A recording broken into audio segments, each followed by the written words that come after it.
Now for something a little bit different. I would like to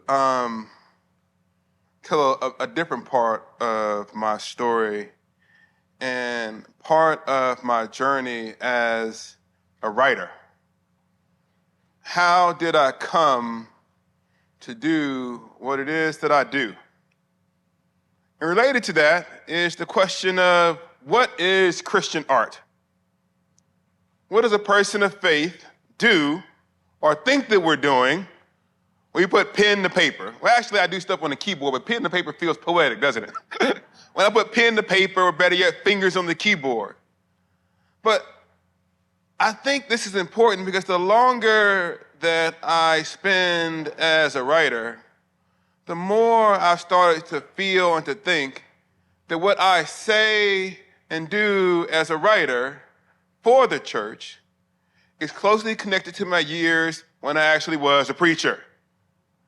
That the vocation of the Christian writer from the church and for the church is closely related to the work that we as Christians are doing in the world. Stated differently, I come from you all, and I try to serve you.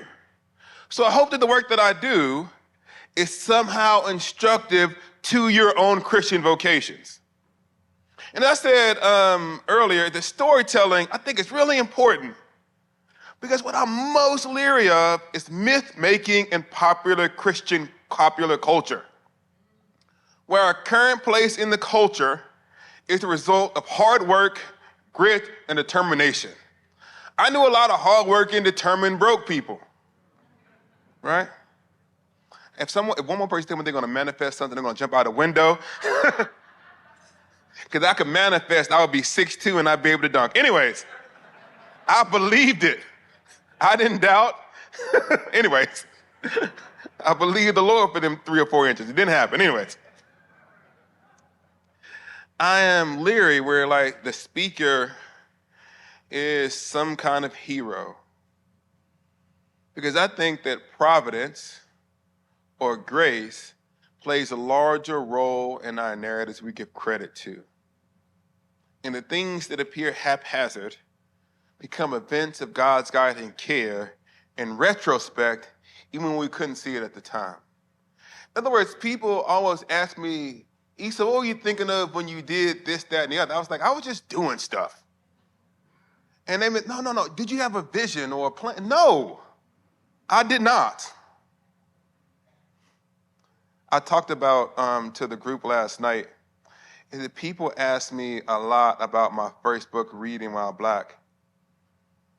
And I remember what it was like to write the book in Rochester, New York, in a basement at Northeastern Seminary in the wintertime. And they taught night classes, so nobody was there during the day but me. And as the winter happened, the snow would like get higher and higher, such that by the end of this winter, I didn't even have a window, I just had a snow thing. And then during the spring, I know the snow was melting because the guy would come out and start cutting the grass, and he had a tattoo on his calf, and he wore shorts in the wintertime. And that's what I saw when I'm writing Reading While Black. I'm looking at the calf tattoo. Anyways, that's the truth of what I was thinking. What is that tattoo on his calf? Anyways, it's true. But nobody wants to hear that on the podcast interview, so I got to say something spiritual. I was thinking about helping the world. I was like, what's his tattoo? Anyways, I'm going to tell you a bit about my story. And I hope that telling that narrative might be instructive. Because looking back, as a kid, I can't say that I was something of a reader. That I spent more time in my head than most other kids. I remember sitting on my bed, imagining books and the beginning of plots, and even dreaming of titles.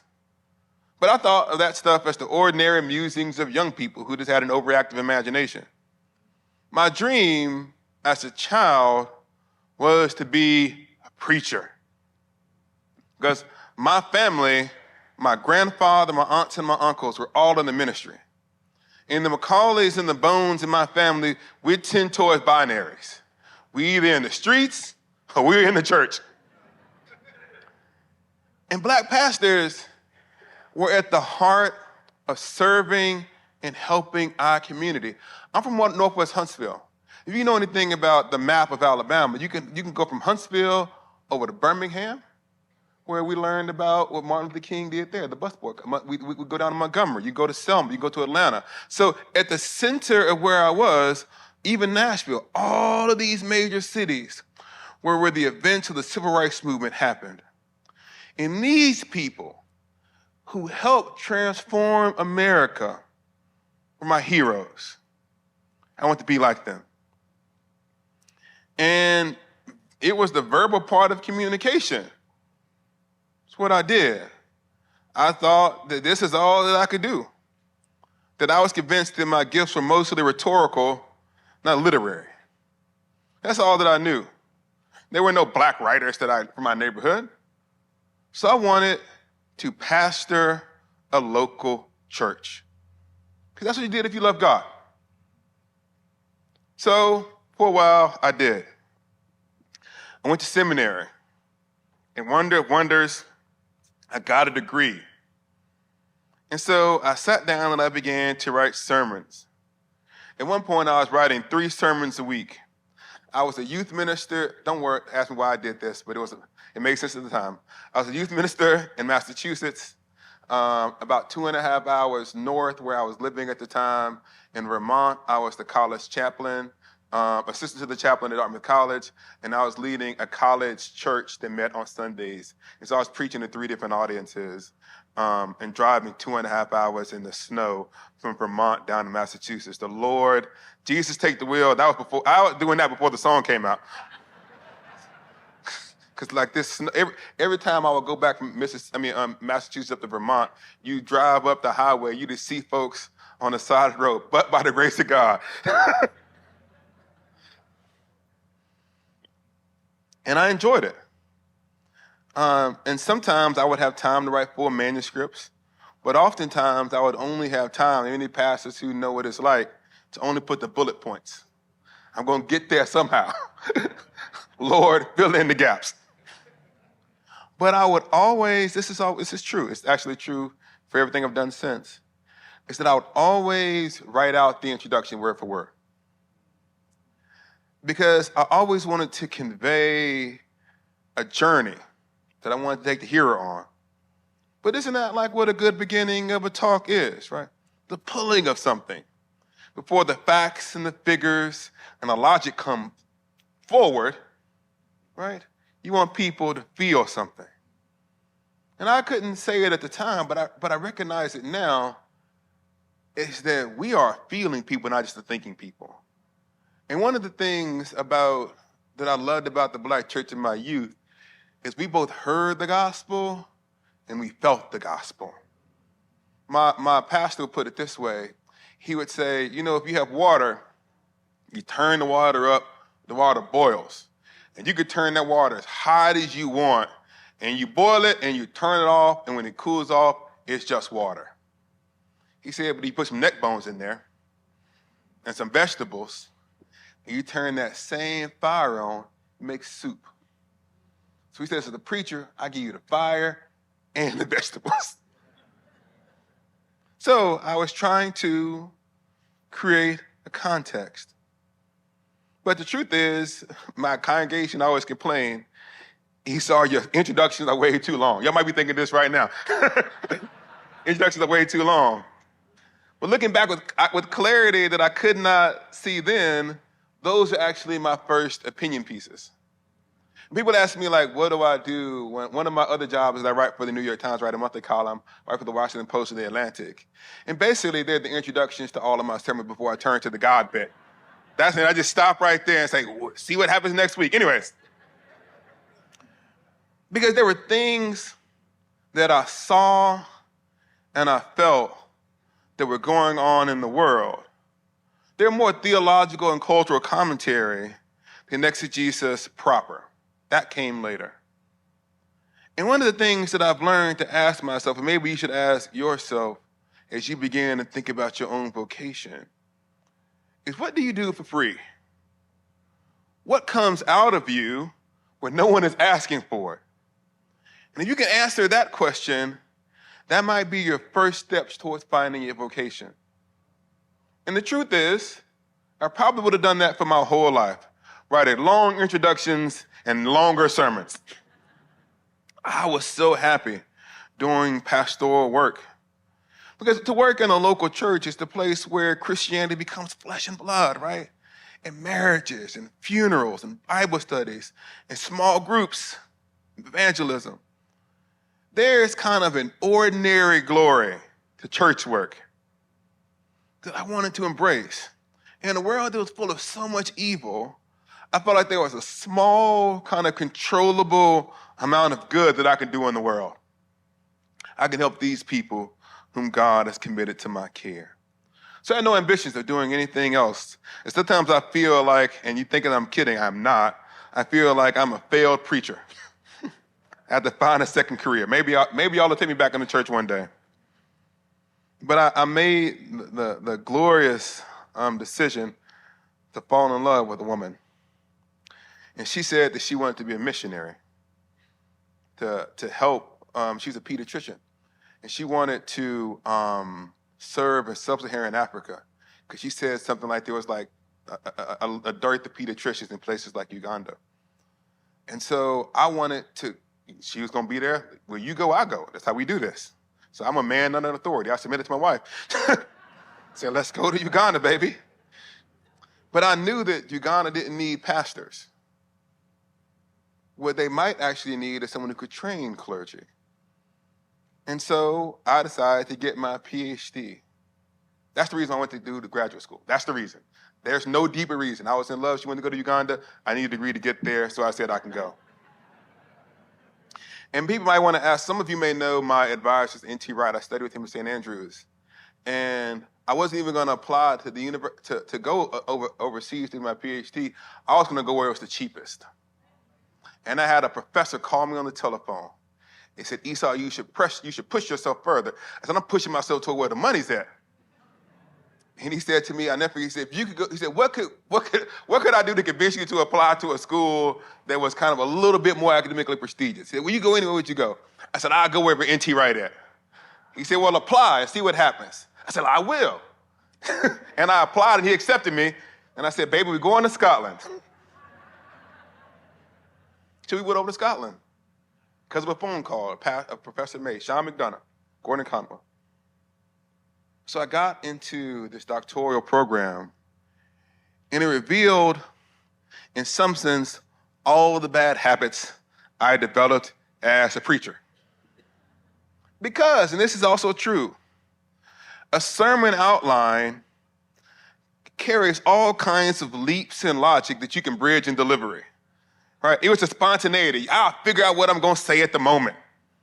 I love this practice of reaching for an idea that wasn't quite there. That's what we call leaving room for the Holy Spirit in the sermon.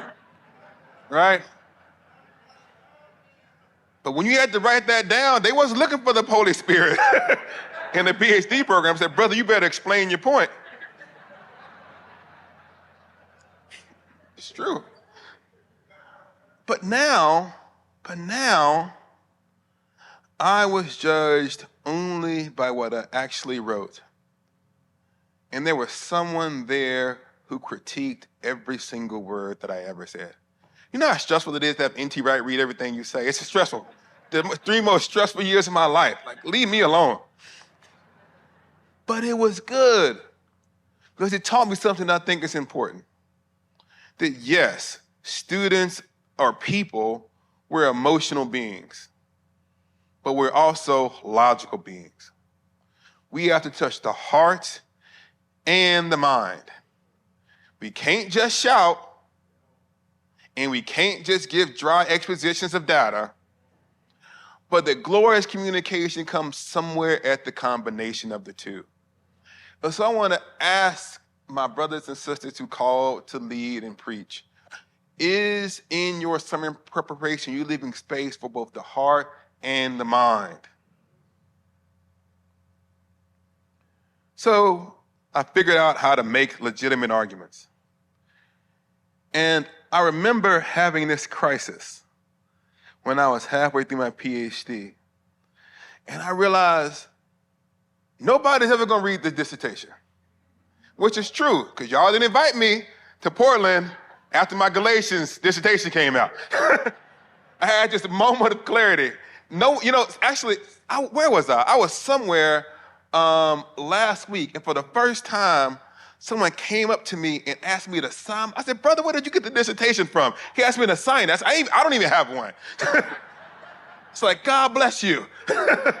You're like the original. Like, you've been in the game for a longer time. My wife won't even read my dissertations. That's true. I used to ask her to help me when I was working on it. She said, baby, I'm not getting a PhD. You are. You got to write it. So I had a feeling that what I was doing was actually not relevant to the community that God had called me to serve. What I was trying to do in the dissertation was prove that I was as good as the other people. I was trying to win an intellectual game instead of serving the community. There's this quote by Toni Morrison. It says, one of the purposes of racism is distraction. And they say that you can't learn, so you go spend all of your time showing that you can learn. Then they say that you have no history, so you dig up your history. They say that it's about the size of your skull, and you got to go and do. You will spend your whole life chasing these things that people must say you must do in order to be an intellectual.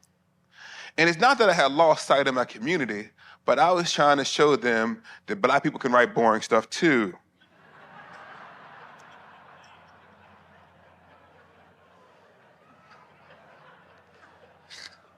And I realized that was a waste of my time. So I want to suggest to you all that you have to do the thing that actually sets your heart on fire. So I would work on my PhD during the day. This is true. I'd come home in the evening, and I had a blog, back when blogs were a thing. And I would just sit and I would just write and write and write. I never forget the first day that I got 100 views on an article. And I knew I could count on my mama and my cousin. I only know 40 people. So 60 of these people got to be strangers. Lord, I made it, triple digits.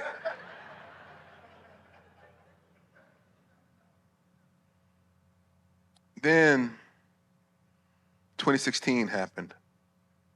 I was sitting in Scotland at the time. And I don't know if you all remember, really 2015 coming into 2016. It was the summer of a lot of Black Lives Matter protests. People were coming into the community. And I was walking around in Scotland. I remember this guy came up to me. I was walking down the middle of the highway, not the middle of the street. Like, it's only 3 streets in St. Andrews, one in the middle of the street, Main Street. And this guy comes in, this British guy says, Esau, why is the military, and this is his question, why is the military in your communities? And I said, man, you don't understand. I tried to explain it to him. And I realized, actually, it doesn't make any sense. And if any of you know anything about American history, I had in my mind a clear image of the Red Summer.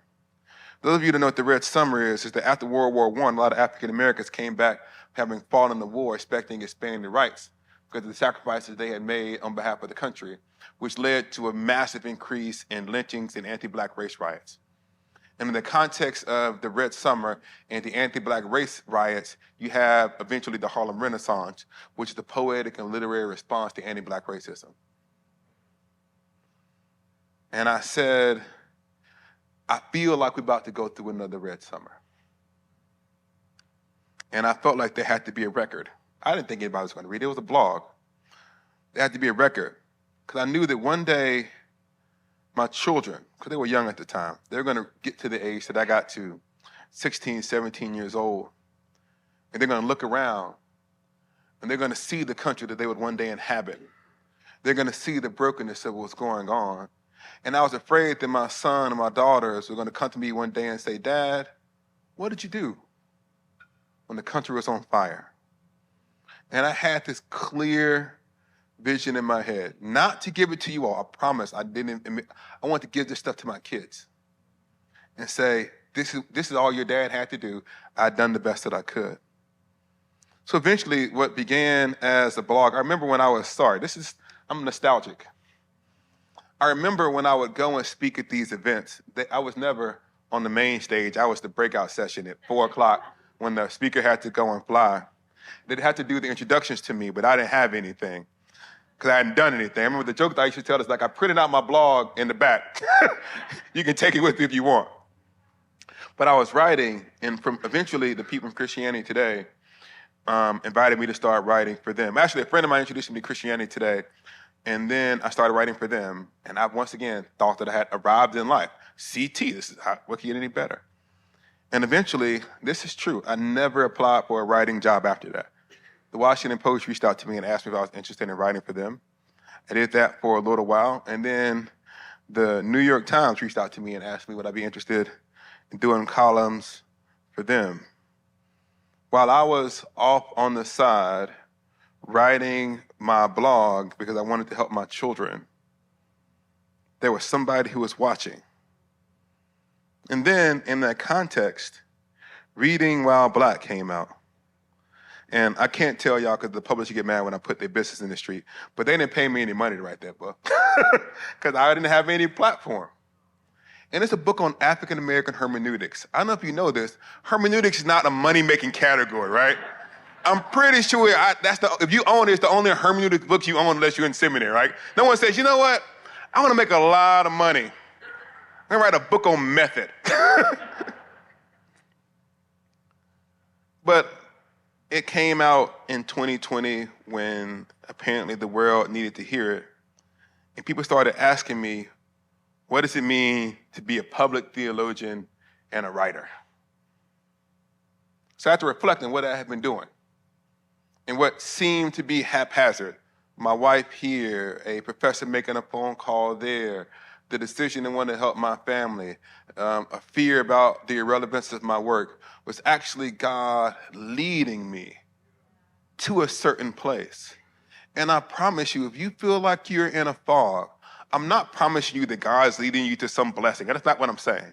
I'm saying that the shape of your narrative becomes clear over time when you do the next good thing in front of you. So if you ask me how to do this, I cannot tell you, but I can encourage you to be faithful. But looking back, I can say this, that I became a writer that was somewhat decent when I started writing from a place, Huntsville, Alabama. That's why I say it almost every time I go somewhere. Because you know what I realized? I was not a very good British New Testament scholar. I was really bad at being NT writing. My Scottish accent is the worst. And I'm actually not a very good white evangelical, right? Sorry. I'm black, y'all. That's a surprise. Like, yeah, you've been black all day. Okay. One of the things that I want to articulate is that I still have trouble seeing and articulating a different culture. But I could see my neighborhood, every detail. I knew the ins and the outs of the culture. I could tell you where you get the best barbecue. I can tell you the people who are going to mess up your edge if you want to get your hair cut. I can tell you all of those things, right? And people talk about finding your voice. I actually think it's really important to find our place. What I realized is that your place, your story, and your people, precisely because they're yours, can be universal.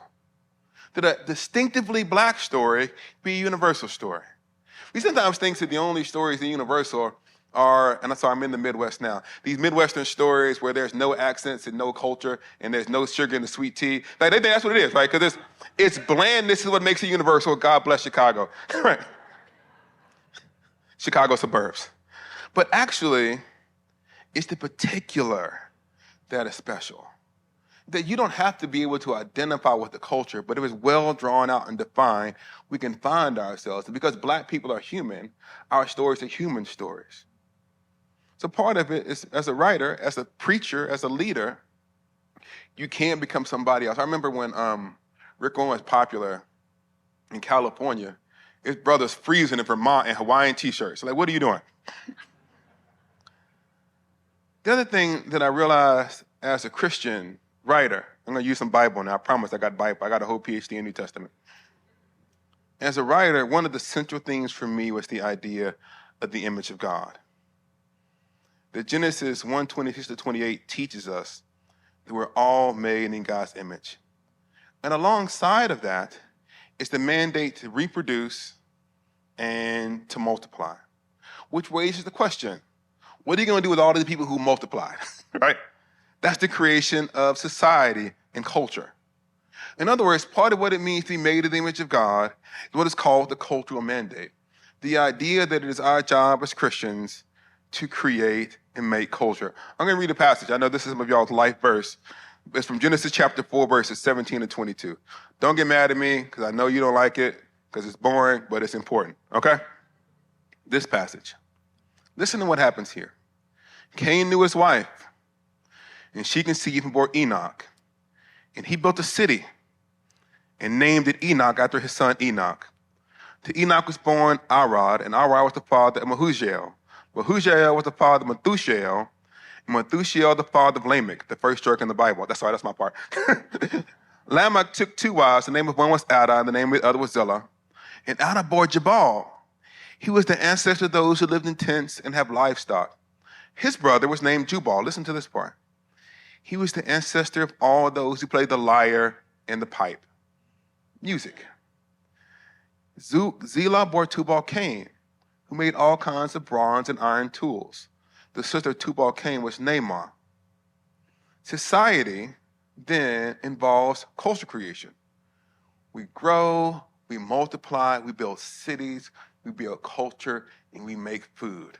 That means every single culture that exists in the world, Black, brown, Asian, Latino, whatever it is, every single culture bears within it, all of them, the image of God.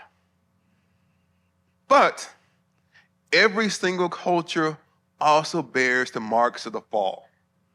There are no inherently holier cultures than others, unless you want to give it to the Jewish people, because they get there straight from the Bible. But you know what I mean, right? All the rest of us, we just doing stuff, right? And so as a writer, when I write something, I'm entering into the God-given work of culture creation. One of the things that I always struggle with is, how do I be a Christian if my work doesn't have the name of Jesus on it on every page? And a lot of us feel like if we're not doing missionary work and pastoral work, we feel like we're not doing something Christian. We just put a Bible verse on the building that we built and it becomes Christian, right? Put Bible verses on your house. But you don't have to justify your work by Bible verses. If you are involved in the God-given work of culture creation, you're doing God's labor. We're called to create beauty. Now, when I first, and it took me a while to figure this out, when I first started writing publicly, I had this idea that, if I don't get a gospel presentation somehow into this piece about whatever I'm writing about, I've lost my moment. But then I realized God kept saying, I'm going to be careful. I had this sense over and over again, this calling, this word, beauty, beauty, beauty. That God was pulling me towards, just write something beautiful, and I'll be glorified in it. Part of what we're doing as Christians is to simply participate in a culture that has so much ugly about it that creates beauty. I remember when I was doing ministry in Norfolk, Virginia, there was this impoverished community. And one of the things that the pastor had us do was to go do neighborhood cleanups. Because there was something about adding dignity to that community and adding beauty to it that lifted the spirits of the people, that made them more receptive to the gospel. That part of what actually the ugliness of culture and the destruction of communities brings down the souls of people, right? There's something about creating beauty that lifts the human spirit. And so if you're someone who creates beauty, you can be doing part of God's work. But I recognize that as a writer, and what I'm saying to you is, part of your job as a Christian, add the beauty in the world. And in a world in which people are trying to take from people, your gift of beauty is a part of the articulation of the gospel. But I couldn't just simply create beautiful things, as cool as that was. I had to reveal the brokenness of culture. I'm going to quote Flannery O'Connor, if that's okay. She's one of my favorite Christian novelists. And she describes what it means to be a writer, and she says the following. She says, the novelist of Christian concerns will find in modern life distortions which are repugnant to him. And his problem will be to make these appear as distortions to an audience that's used to seeing them as natural. In other words, the culture is broken, but they can't see it. And he may be forced to use ever more violent means to get his vision across to a hostile audience. When you can assume your audience holds the same beliefs as you do, you can relax a little. Use normal ways of communicating. When you have to assume that it's not, make the vision apparent by shock. To the hard of hearing, you shout, or for the almost blind, you draw large and startling figures. You see this in the prophets. They use these dramatic ways of articulating to the culture its brokenness. One of the things that is hard to do is when we have people who live in ways that are damaging. If you're a Christian with any sense of compassion and you see people who are living hard lives, you don't just sit back smugly and judge them. You feel a real sense of empathy. And part of the question that you have to ask as a writer or a communicator is, how do I articulate the brokenness of the culture in a way that actually allows the culture to see its brokenness, not that it doesn't allow me to feel good at having passed judgment? Now, to be honest, for me, because of the work that I do, that does not often involve me just using Bible verses. I can't just say in a public column in the Atlantic, Genesis 14:22 says this, therefore y'all should change America, right? I have to think about ways to communicate to the culture in a way the culture will hear. I'm not saying, we're going to get to the Bible in a minute, trust me. What I'm saying is, as writers and thinkers, there's an idea called common grace, where if Christianity is true, some of the core wisdom that we offer to the world is compelling in its own right. And part of what it means to be a Christian in the public square, or a Christian who has to preach to a secular audience, is articulating the truths of Christianity so that people can see its interior logic. I think about my public writing is something like I do with my friends. A lot of times I have non-believing friends, and every time they have a problem, I don't just go, well, if you just accepted Jesus. No, like most of the time we have normal conversations, and I give them the wisdom that comes from God, hopefully, but it isn't just peppered with Bible verses. But sometimes you gotta give them what you gotta give them, right? I remember when George Floyd happened, I was writing for the New York Times, and they had asked me to write a column. And you can go back and read it. It's called What the Bible Has to Say About Black Anger. And I wrote the first 2 paragraphs. And I remember how I felt when I wrote it. It says there's a picture of black bodies that were lynched in the 1920s. And people are posed beside them. And you take pieces of the black bodies home. There's pictures of kind of the beatings of slaves. You can see it. There's a video of George. And so I went through the long documented history of the visible evidence of the mangling of black bodies in America. And those 2 paragraphs were some of the most depressing stuff that I'd ever written. And normally when I write something like that, I try to think of some kind of redemptive turn that everybody gonna agree with. But on that particular day, I said, you know what, y'all need Jesus. I remember thinking that in my head. And I said, I cannot think out a way out of the problem that I could say publicly that doesn't involve the cross. And so I took a risk. And I put it in there. The cross breaks the wheel.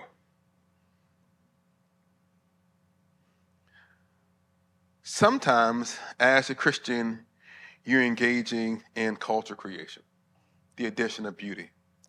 Sometimes you are articulating the brokenness of the world using the evidence that we all can accept. And sometimes, as a writer, as a preacher, or as a friend, you have to get to the point where the Jesus bit comes out. Because you can be as friendly a church as you want to be, And you can invite people to all of the activities and all of the giveaways. You can do all of that stuff, which you should do. Fine. But at a certain point, you got to do some business with the Lord. There's a passage in Exodus 36, verse 1. I know, you said this is even better than my Genesis 4 passage. The obscure, right? And it says the following. I want you to listen to what it says. Remember, the brothers Jubal had made the cities. Remember this? Listen to these guys. Bezalel and Aholiab, and every skillful one to whom the Lord has given skill and understanding to know how to do the work in the construction of the sanctuary shall work in accordance with all that the Lord has commanded. Interestingly enough, there's two people who have skills. One just builds cities. That's his skill. This other person is also skilled in the use of building things. But his building is distinctively for the house of the Lord. And what I want to say to you is both of those people are doing God's work, but sometimes that work of God that you're gifted, your gifts have to be deployed specifically for God's work when the Spirit moves you to do so. In other words, sometimes you got to speak plainly. So as a writer, I'm involved in culture creation. And I think that the church can add to the beauty in the world. A lot of Christians who write fiction, music, all of this stuff, just add beauty to the world. Sometimes, and this isn't all that we do, we also offer cultural critique. That through the lens of the gospel, we see the places where the culture, and this I want to say this as clearly as I possibly can. It is not merely that we see something as sinful and we condemn it. It's that we see the things that are in the way of human flourishing. And that our goal isn't just to condemn the sin, but to set the person free to live the life that God had called them to do. And so the sin is the thing in the way of their flourishing. The condemnation isn't the point, the freedom is the point. So we are engaged in critique for the sake of freedom. And sometimes that critique is implicitly Christian, sometimes it's explicit. A few more things, then I'll sit down. Culture creation, critique, beauty. One of the other things that I've learned is courage. And I'll say this, I learned this from black pastors. Because if you ever go to a black church and you hang out in one for a long time, they will say something that just melts your face. Like, did they really say that? You kind of look at your neighbor like, did you say that? And it's called like audacity. And I did some research on this. It's true, I did. It goes all the way back to the beginning. If you read Frederick Douglass now, he couldn't get tenure at many Christian schools in America because he would tell you about yourself. You know why? Because when you are broke and you are oppressed and you don't have any money, all you got is the truth. So you got nothing to lose. So you might as well tell it. When you get ready to quit your job, isn't that when you tell the truth? I'm leaving here today. I'm going to get all that's in me out of me, right? And so you have to be courageous enough to actually tell the truth. And what I recognize is a lot of people, sometimes we as Christians can be afraid to articulate the truths that we know. And we can downplay the problem so we give God less work to do. In other words, we say, if racism isn't that bad, if we're not as divided as we all seem, then let's just all hug each other, right? We don't really need the Holy Spirit to show up because we're not that divided. But no. What if we're precisely that divided? And the reason that people don't listen to our solutions is because we don't articulate the problem. In other words, when we start talking about the problems that exist in the world, if someone doesn't hear you articulating the truth, they're going to turn you off. And so when I sat down to write, I had in mind the people in my neighborhood who said Christianity was irrelevant to their needs. And unless I articulated racism in a way that they would nod their head as I articulated it, they weren't going to say yes to my solution. I knew we were going to end up at Jesus, right? You think that it's Jesus is the problem. It's not Jesus. It's that we're afraid to allow the gospel to actually do its work. We must be courageous. I remember what it was like, and I think about this all of the time, when I was in college and I would sit in the audiences and they invite the speaker. I remember thinking, because there wasn't a lot of black people in the room, like, I hope that speaker tells the truth. Because I don't have the standing to tell the truth, but hopefully that person articulates what's actually on my heart. And if they did, I left. I remember when I was a kid, this is actually true. This is true. You shouldn't do this, but I did it. I used to come to church every Sunday, and I used to say to myself, I got sins planned for later on this week. Some good sins planned. But if you preach well, you get another week. I don't make long-term commitments. This is a Sunday-to-Sunday relationship, Pastor. I need some urgency from you. You need to will, you didn't get me this week. I kind of snuck back. Okay, well, I'm in the streets. Because I needed somebody who was going to tell me the truth every week. And I feel like sometimes our preaching and our ministry lacks boldness. And I'm not talking about cruelty. Sometimes it's courageous vulnerability. I remember when I was sitting down to write Reading While Black, and I was thinking about how I wanted to open the book. And this is true. I was thinking to myself, I want the blackest introduction possible. And the blackest thing I could think of in my head was Outcast of the Source Awards. That's what I was thinking about. If you don't know about it, you don't know about it. But it's the East Coast, West Coast rap beef with the South in the middle of it. That's like, well, that's where I came from. Where is God there? Because I knew every single person from my neighborhood who opened the book and said, this brother talking about the Source Awards? Let me lean in. Courage. We must be willing to allow the gospel to solve the problems set by the culture, not the small problems we articulate in our messages. So I'm going to leave this alone. But one of my favorite shows as a kid, it was like MacGyver. You always watch MacGyver? Or you watch like Batman, like the old Batman with the black and white. And you know how MacGyver and Batman, they was always doomed, right? They tied up, the thing is ticking down to zero. How did they get out of this? How did they get out of this one, right? But they convinced me that the problem was real. And because they convinced me that even though a Batman has a 5-year contract, I said, he's going to die today. Right? So I listened. If you stand up in front of your people and you actually articulate the fears on their heart, they will listen to your solution. So I learned as a writer, this is the hardest part for me to get. When I write the problem, I don't always know the solution. That's where God has to show up. When I wrote the chapter on what the Bible has to say about black anger, or when I wrote the chapter on slavery in Reading While Black, I did not have the conclusion written when I started. I just jumped on the train and said, God, you better get us through it or we're going to be lost. We have to preach as if like we are actually depending on the power of God. Okay, one more, maybe two. Range. When I looked at the phenomenon of what I saw in the Bible, I saw the full range of emotions in the Psalter. In other words, the people of God weren't always chipper. Because I'm not a chipper dude. I'm sorry. You know how people can only write sad love songs? That's their whole jam. Every album is sad. She did me wrong. Like I'm not a happy writer. It's like I have to work my way towards having range.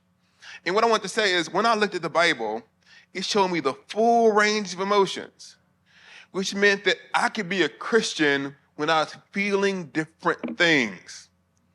In other words, I had to give people permission to be human.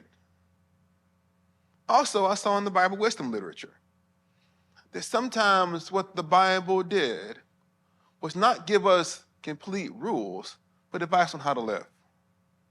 I saw music. I saw narrative. I saw law. If you think about the range of ways that God shapes a people, That ought to form your emotional, theological, and intellectual toolkit. Are you feeding your people a balanced diet? Or do they just get one emotion, joy? Or do they get only melancholy?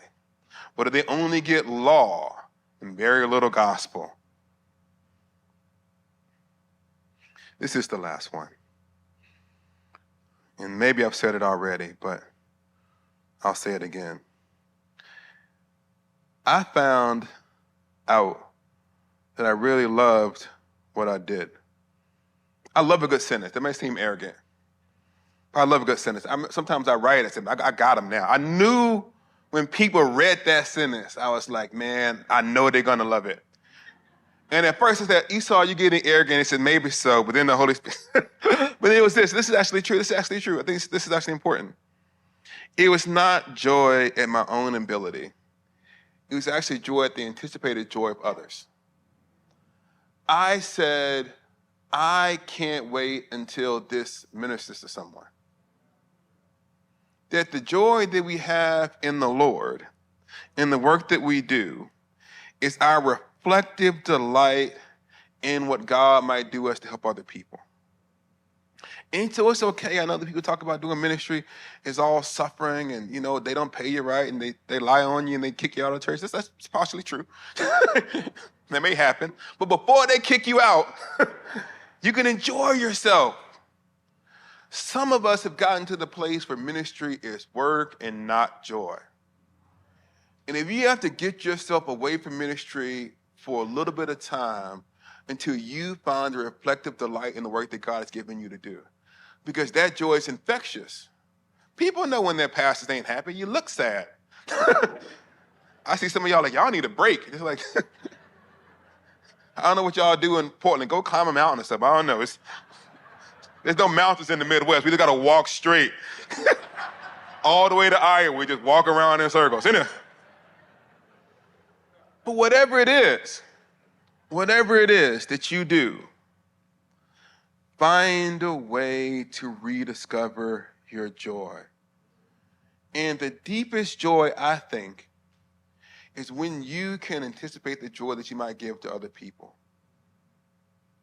So what does it mean then to be a Christian writer? And I think it's connected to Christian vocation in general. I think that it means over time making sense of what God is up to in your narrative and finding the place where God was leading you even when you couldn't see it. And then it's acknowledging that it is you and no other person is called to do the work as God has given you to do. I'm the only person from Northwest Huntsville who wants to tell this particular story in this particular way. God gave me that work. God didn't give y'all that work. Find the work that God has given you to do from your place. Second, emotion and reason are part of what it means to be a Christian communicator and leader. You must help people feel the gospel, but you can't rely upon emotion. Emotions won't disciple you throughout the entirety of your life. There has to be a theological substructure that makes Christianity plausible when things are hard. You're engaged in the work of culture making. It's what you do as a Christian. It's part of what it means to be a human. You are creating and adding beauty to the world. But part of culture making, as a Christian, involves a bit of uncreation, tearing down the things that the culture have created that gets in the way of human flourishing. Sometimes that work can be done implicitly with the tools that everybody will recognize. But other times, it involves showing exactly how the gospel meets the suffering needs of the people. And that's where wisdom comes in. You have to become the master architect to say, is this a gospel moment? Is this a wisdom moment? Is this a creation moment? Is this an uncreation moment? Great teaching and ministry is courageous. We must learn to trust God enough to solve the actual problems that exist in the world. I mean, we must articulate them truly so that we can give God the space to answer the question. And to answer those questions, we have to use all the tools God has given us in its varied forms. And lastly, in the midst of all of these things that can feel like a list of stuff to do, remember that a teacher is entering into the joy of his master, who is most thrilled when the joy and the thing that he has created finds its home in the hearts and imaginations of others. Thank you.